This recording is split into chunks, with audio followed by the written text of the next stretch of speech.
Selamat siang semuanya, dan selamat siang Mem Ayu Ida yang saya hormati. Pada hari ini saya akan mempresentasikan materi sejarah bahasa Inggris tentang bahasa Inggris abad pertengahan bersama teman saya. Nama saya Nurliana Nanda Safira dari kelas D. Hai, kali ini saya, Deta, dan teman saya Dea akan membahas tentang sejarah bahasa Inggris pada masa pembangunannya kembali dan sejarah bahasa Inggris pada abad pertengahan. Selamat menyimak. Um, so, di sini akan ada 28 subbab yang kita bahas. Anyway, maaf ya kalau pas bagianku agak di sini mirip suara pesawat mau lepas landas. That's actually my laptop's fan. Oh ya, yuk kita mulai. Oke, dimulai dari bab 5, ada pembangunan kembali bahasa Inggris. Subbab pertama yang akan kami bahas adalah munculnya masyarakat kelas menengah.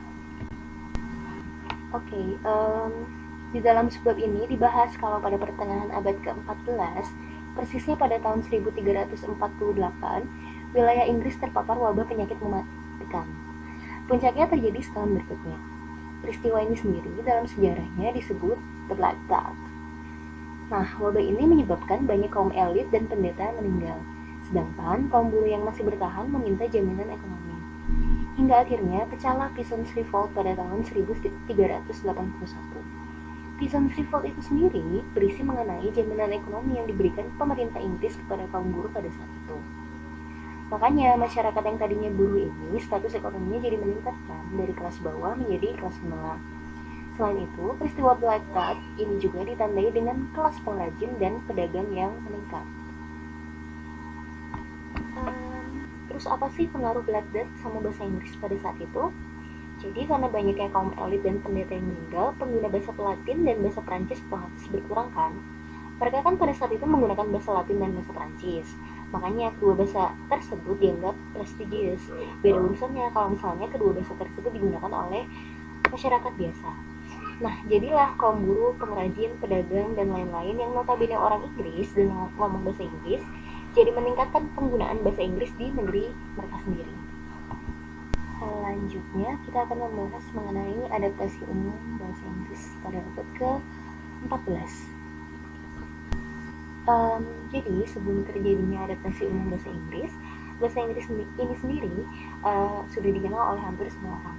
Hal ini dibuktikan oleh beberapa testimoni orang-orang pada zaman itu.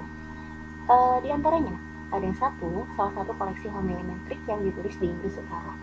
2. Speculum Vitae atau Mirror of Life karya William dari Assington.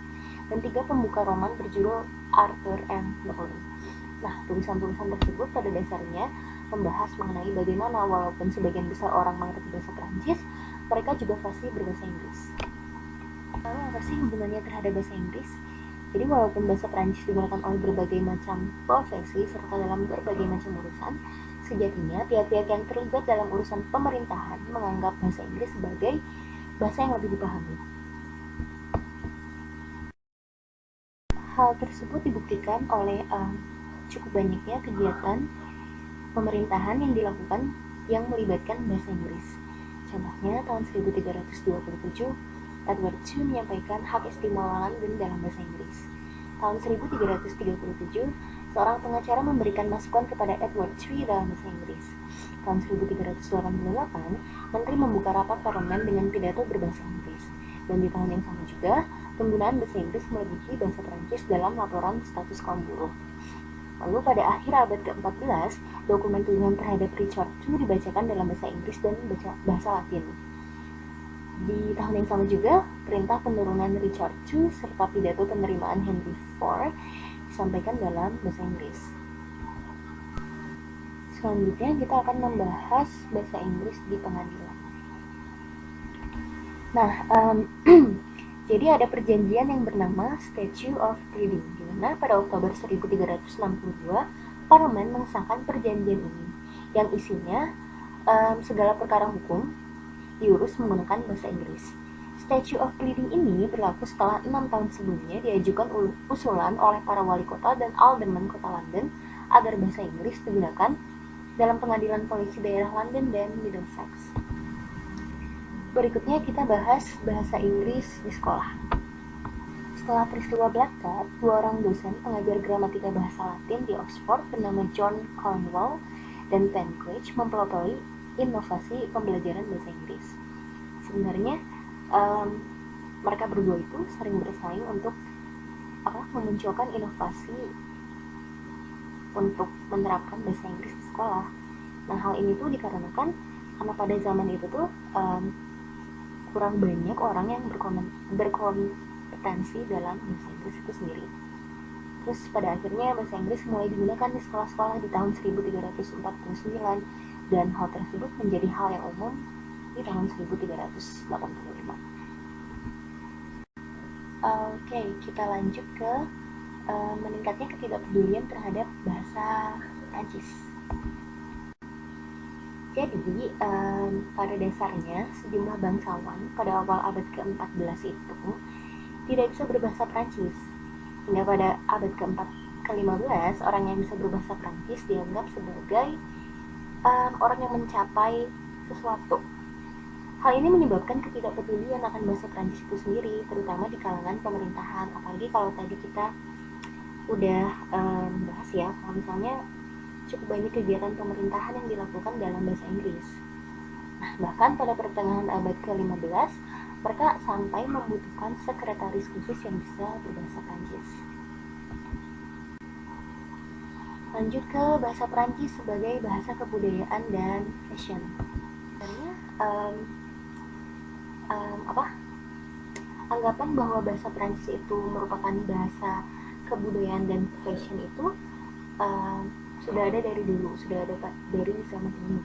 Nah, anggapan ini bahkan menguat di abad ke-18 bahkan sampai sekarang.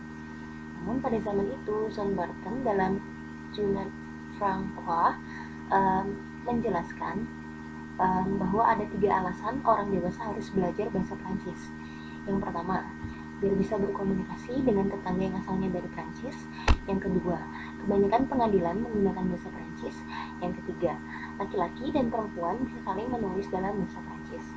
Selain itu, Caxton dalam Dialogues in French and English menjelaskan bahwa bahasa Prancis merupakan bahasa yang digunakan dalam bahasa yang bisa digunakan dalam perdagangan. Selanjutnya kita ke penggunaan bahasa Inggris dalam menulis. Jadi pada akhir abad ke-14 muncul surat-surat yang ditulis dalam bahasa Inggris. Surat-surat tersebut pertama kali muncul pada tahun 1420 dan 1430 di daerah Boston dan Sumner. Setelahnya, surat-surat berbahasa Inggris muncul di mana-mana. Contohnya ada surat-surat Earl of Kent, istri bangsawan Stafford, Henry IV, Henry V, Henry VI, dan dalam catatan kota, petisi umum yang semuanya itu ditulis dalam bahasa Inggris. Kita lanjut ke sastra Inggris abad pertengahan. Jadi, sastra Inggris abad pertengahan ini kebanyakan bersifat agamis. Sastra yang dibaca juga kebanyakan berbahasa Prancis. Hal ini dikarenakan belum banyaknya karya sastra dalam bahasa Inggris. Hingga baru pada tahun 1250 sampai 1350 mulai bermunculan sastra dalam bahasa Inggris. Geoffrey Chaucer merupakan penulis yang mempelopori sastra pada zaman ini. Selain Chaucer, ada William Langlet, Joy Wycliffe, Beckett, Hawthorne, Skelton, dan lain-lain. Nah, selain itu, periode sastra ini disebut juga sebagai imitative period atau transisi period. Hal ini dikarenakan kalau imitative period karena sastra-sastra pada zaman ini tuh kebanyakan mengimitasi karyanya si Chaucer. Sedangkan disebut transisi period dikarenakan karena karya sastra pada zaman ini bisa dibilang merupakan transisi dari Shakespeare ke Chaucer. Selanjutnya, saya akan membahas bab tentang bahasa Inggris pada abad pertengahan. Dari bahasa Inggris, abad pertengahan sebagai periode perubahan. Periode bahasa Inggris pertengahan ditandai dengan adanya perubahan yang signifikan pada bahasa Inggris. Kejadian yang terjadi antara transisi dari bahasa Inggris kuno ke bahasa Inggris pertengahan adalah adanya kejadian penaklukan Norman pada tahun 1066. Karena pengaruh dari penaklukan Norman ini, perubahan periode pertengahan ini mengalami perubahan pada bahasa Inggris, yaitu pada tata bahasa, kosakata, dan fonologi. Ada bahasan dari bahasa Inggris kuno ke bahasa Inggris pertengahan. Pada periode pertengahan ini, untuk konsonannya, perubahannya tidak terlalu signifikan dan masih sama seperti bahasa Inggris kuno. Beberapa voice konsonan berubah menjadi voiceless konsonan. Contohnya seperti ini. Pada bahasa Inggris kuno, awalnya sheep, lalu pada periode pertengahan berubah menjadi sheep. Pada saat periode bahasa Inggris kuno, ada 5 vokal pendek dalam bahasa Inggris tanpa tekanan, yaitu A, I, U, E, O.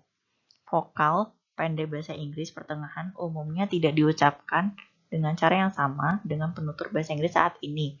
Sedangkan vowel panjang pada periode pertengahan berbeda dengan vowel pendek pada periode pertengahan. Tabel ini menunjukkan adanya vowel panjang dan vowel pendek pada bahasa Inggris periode pertengahan. Dan di bawahnya ini adalah ilustrasi perubahan suara yang terjadi, perubahan transisi antara periode bahasa Inggris pertengahan ke periode bahasa Inggris modern. Selanjutnya yaitu hilangnya akhiran infleksi.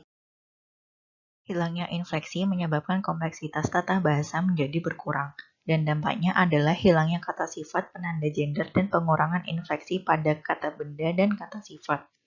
Ketika infleksi menghilang, urutan kata menjadi penting pada zamannya Chaucer.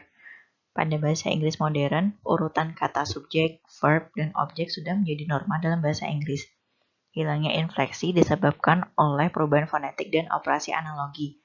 Contohnya adalah yang pada bahasa Inggris kuno awalnya mudum berubah menjadi mutun, yang artinya mouth atau mulut. Dan maaf kalau saya mempraktekannya salah. Vowel pada akhiran infleksi ditransfer ke bunyi yang disebut dengan interdeterminate vowel yang kemudian ditulis sebagai E dan jarang menggunakan I, Y, U pada akhirannya. Selanjutnya, saya akan membahas kata benda. Akhiran jamak IN pada periode bahasa Inggris kuno menghilang pada periode bahasa Inggris pertengahan dan diganti akhiran kata S yang merupakan pengaruh dari bahasa Prancis. Pada awal periode bahasa Inggris pertengahan, hanya ada 2 cara untuk menunjukkan kata benda jamak. Yang pertama, kata yang diakhiri dengan S dan IS. Yang kedua, kata yang diakhiri dengan EN. Kata yang diakhiri dengan IN ini digunakan hanya pada kata jamak tertentu, contohnya seperti children, oxen, dan lain-lainnya. Selanjutnya ada kata sifat. Pada periode bahasa Inggris kuno, kata sifat terdapat 11 infleksi yang berbeda, dan pada abad ke-14 ini, 11 perbedaan infleksi tersebut hilang yang menyebabkan kata sifat berkurang menjadi 2, yaitu tunggal dan jamak.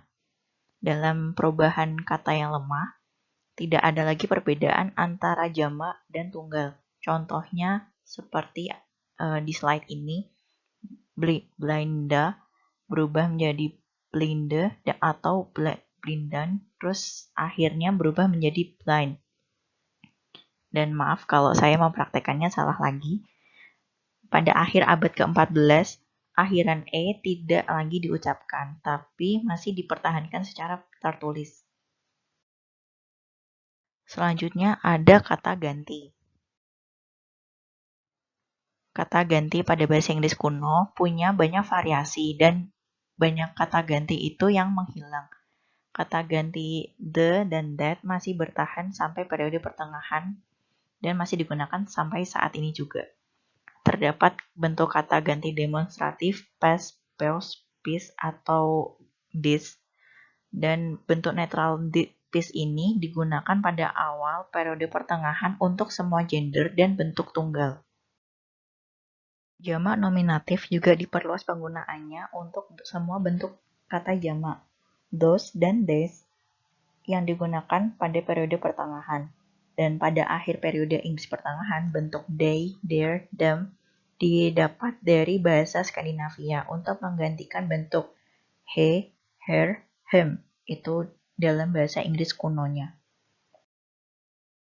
Selanjutnya, ada kata kerja. Setelah penaklukan Norman, hilangnya kata-kata asli pada bahasa Inggris kuno mengurangi jumlah kata kerja yang kuat. Seiring berjalannya waktu, kata kerja yang masih bertahan berubah menjadi kata kerja yang lemah. Perubahan pada kata kerja ini disebabkan oleh hilangnya infleksi. Semua kata kerja ada yang diambil dari bahasa lain, ada yang diserap dari bahasa lain, atau dibentuk dari perpaduan kata benda dan kata sifat. Selanjutnya ada kehilangan kata kerja yang kuat. Hampir sepertiga dari kata kerja bahasa Inggris yang kuat menjadi mati di awal bahasa Inggris pertengahan. Lebih dari 100 kata kerja dalam bahasa Inggris kuno hilang pada awal periode pertengahan. Pada periode selanjutnya, ada sekitar 30 lebih kata kerja tidak digunakan pada periode pertengahan, yang akhirnya kata kerja tersebut menghilang kecuali dialeknya.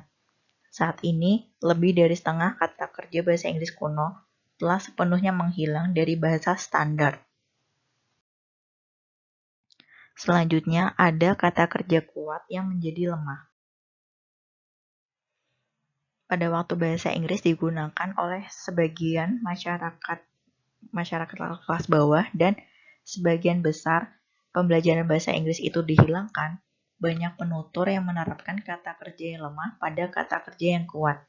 Tidak ada satupun kata kerja yang menjadi lemah. Itu adalah akibat dari perubahan konjugasi yang kuat.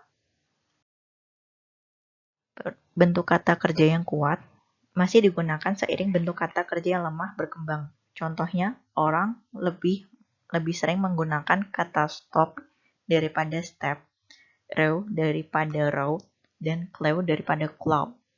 Banyak kata kerja bentuk kuat yang masih punya bentuk lemah. Contohnya blow untuk blow, pokoknya yang akhirannya ed gitu. Itu tidak bertahan dalam bahasa standar. Dalam kasus yang berbeda, kedua bentuk kata kerja juga masih digunakan. Contohnya cleft, clove, crowd, crow, heave, hove, shirt, shore, and strive, strive. Selanjutnya ada partisipal kuat yang masih bertahan. Dalam sejumlah kata kerja, partisipal yang lemah muncul dan partisipal yang kuat lebih sering digunakan setelah kata kerja menjadi lemah. Pada kata kerja beat, bentuk partisipalnya beaten, tapi ditetapkan menjadi bentuk standar. Sementara kata kerja lainnya yang merupakan partisipal kuat seperti clove, craven, hound, yang katanya itu akhirannya nen gitu, itu masih digunakan sebagai kata sifat. Selanjutnya, saya akan membahas tentang kata kerja kuat yang masih bertahan. Terdapat sekitar 68 kata kerja bentuk kuat pada bahasa Inggris kuno masih digunakan dalam bahasa Inggris sekarang ini, yang artinya masih digunakan pada bahasa Inggris pada era modern saat ini. Kata kerja bentuk kuat yang masih bertahan masih jarang ditemukan pada saat ini. Semua periode bahasa Inggris punya tingkatan dan pengaruh persamaan dari suatu kelas ke kelas yang lain. Contoh kata kerjanya to slay. To slay itu memiliki bentuk slang, slog, slogan, slogan pada bahasa Inggris kuno. Selanjutnya, ada bab tentang hilangnya tata bahasa gender. Menghilangnya infleksi pada abad ke-14 menyebabkan variasi penanda gender pada bahasa Inggris kuno berkurang menjadi 1.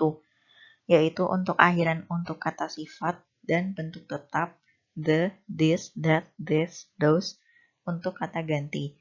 Tambahan tata bahasa gender itu juga dihapus. Dengan hilangnya tata bahasa gender ini, jenis kelamin menjadi satu-satunya faktor dalam menentukan gender dalam kata benda bahasa Inggris. Selanjutnya ada sintaksis pada bahasa Inggris pertengahan. Perubahan sintaksis ini dipercepat oleh ini merupakan akibat penaklukan Norman. Tetapi ini bukan hasil dari kontak dengan bahasa Prancis. Pada periode bahasa Inggris kuno, fungsi tata bahasa dari dua kata benda, yaitu nominatif dan datif, terlihat jelas pada akhiran katanya. Tetapi pada periode bahasa Inggris pertengahan, fungsi nominatif sama datif ini tidak bisa dipastikan. Lalu, cara untuk menghindari ambiguitas ini adalah bisa dengan membatasi kemungkinan pola urutan kata. Selanjutnya, ada pengaruh bahasa Prancis terhadap kosakata. Ketika dua bahasa ada dan berdampingan dalam waktu yang lama, dan hubungan antara orang Inggris dan Prancis yang semakin akrab, maka perpindahan bahasa itu tidak bisa dihindari. Perubahan bahasa Prancis jauh lebih langsung dan dapat diamati dalam kosakatanya.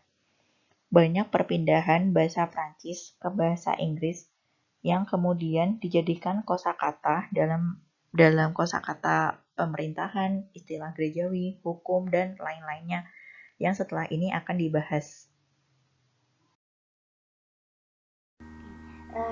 Jadi karena bahasa Prancis ini sendiri digunakan di dalam berbagai urusan masyarakat Inggris pada saat itu, maka nggak salah kalau misalnya kosakata dalam bahasa Inggris yang sekarang ini dipengaruhi oleh bahasa Prancis. Contohnya di bidang pemerintahan ada kosakata dasar, kosakata basic seperti government, govern, dan administer yang dipengaruhi oleh bahasa Prancis. Sampai ke kosakata yang termasuknya spesifik seperti noble, nobility, dan peer yang dipengaruhi oleh bahasa Prancis. Selain itu, karena penggunaan bahasa Prancis di berbagai rumah ibadah, bahasa Prancis ini juga mempengaruhi kosakata keagamaan dalam bahasa Inggris. Contohnya sama seperti kosakata di bidang pemerintahan dan administratif. Tadi kalau misalnya ada kosakata basic seperti religion, teologi, dan sermon yang dipengaruhi oleh bahasa Prancis, sampai yang spesifik kayak crucifix, crosier, meter, dan sebagainya. Lalu selain itu juga di bidang hukum, karena bahasa Prancis lama sekali digunakan di pengadilan Inggris pada saat itu, ada banyak kosakata Inggris yang dipengaruhi oleh bahasa Prancis seperti justice, equity, property, estate, notion, dan sebagainya. Selain itu, bahasa Prancis kan juga digunakan oleh masyarakat Inggris pada saat itu di berbagai kehidupan sosial, di berbagai konteks sosial. Makanya kosakata dalam bahasa Inggris banyak dipengaruhi oleh kosakata bahasa Prancis, dari yang basicnya seperti fashion, dress, apparel, art, painting, sculpture, dan sebagainya itu dipengaruhi oleh bahasa Prancis. Selain itu, adanya interaksi antara angkatan darat dan angkatan laut Prancis dan Inggris juga mempengaruhi kosakata yang terdapat Inggris. Kosakata yang basic seperti peace, enemy, arms itu dipengaruhi oleh bahasa Prancis, sampai yang spesifik seperti dark, plants, dan banner juga dipengaruhi oleh bahasa Prancis. Oke, sekian presentasi dari kami. Terima kasih banyak atas perhatiannya.